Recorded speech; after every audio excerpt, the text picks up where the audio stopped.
நீங்க சரியா தூங்குறது இல்ல தானே? தூங்காததுனால உங்களுக்கு என்னெல்லாம் பிரச்சனை வரும் அப்படின்றத ஒன் பை ஒன்னா சொல்றேன். ஒரு மனுஷனுக்கு தூக்கம் அப்படின்றது ரொம்ப முக்கியமாவே பார்க்கப்படுது. டெய்லியும் ஒர்க் பண்ணிட்டு இருக்க நம்மளோட உடம்புக்கு குறைந்தபட்சம் 8 மணி நேரம் தூக்கமானது கண்டிப்பா தேவைப்படுது. நம்மளோட மூளை ஆரோக்கியமா இருக்கிறதுக்கு தூக்கம் அப்படின்றது ரொம்ப முக்கியமாவே பார்க்கப்படுது. நம்மளோட மூளை ஆரோக்கியமா இருந்தா மட்டும்தான் எந்த ஒரு விஷயத்தையும் நம்மளால செய்ய முடியும். உங்களுக்கு சரியான தூக்கம் இல்லை அப்படின்னா எந்த ஒரு விஷயத்திலையும் உங்களால சரியா கான்சன்ட்ரேட் பண்ண முடியாது. அது மட்டும் இல்லாம டயர்டாகவும் உங்களுக்கு இருக்கும்.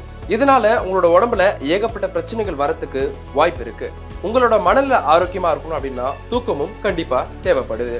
சில நேரங்கள்ல தூக்கம் இல்லை அப்படின்னா உங்ககிட்ட யாரு வந்து பேசினாலும் எரிச்சலாவும் கோபமாவும் நீங்க இருப்பீங்க. இதனால அந்த உறவுகளிடையே ஏகப்பட்ட பிரச்சனைகள் வரத்துக்கு வாய்ப்புகளும் இருக்கு.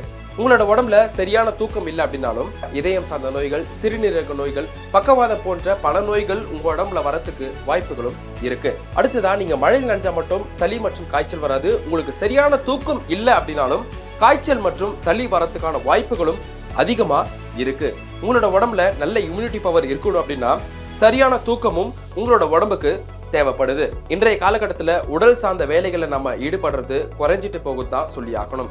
அது மட்டும் இல்லாம சரியான உணவு பழக்க வழக்கம், சரியா உணவு நம்ம எடுக்காததுனால சரியான தூக்கமும் நமக்கு வரதில்லை. தினசரி உடற்பயிற்சி மற்றும் ஆரோக்கியமான உணவு பழக்க வழக்கங்களை நீங்க மேற்கொள்வதனால நிம்மதியான தூக்கத்தை உங்களால பெற முடியும். தினமும் லேட்டா தூங்குற உங்களோட ஃப்ரெண்ட்ஸுக்கு இந்த வீடியோவை மறக்காம ஷேர் பண்ணுங்க.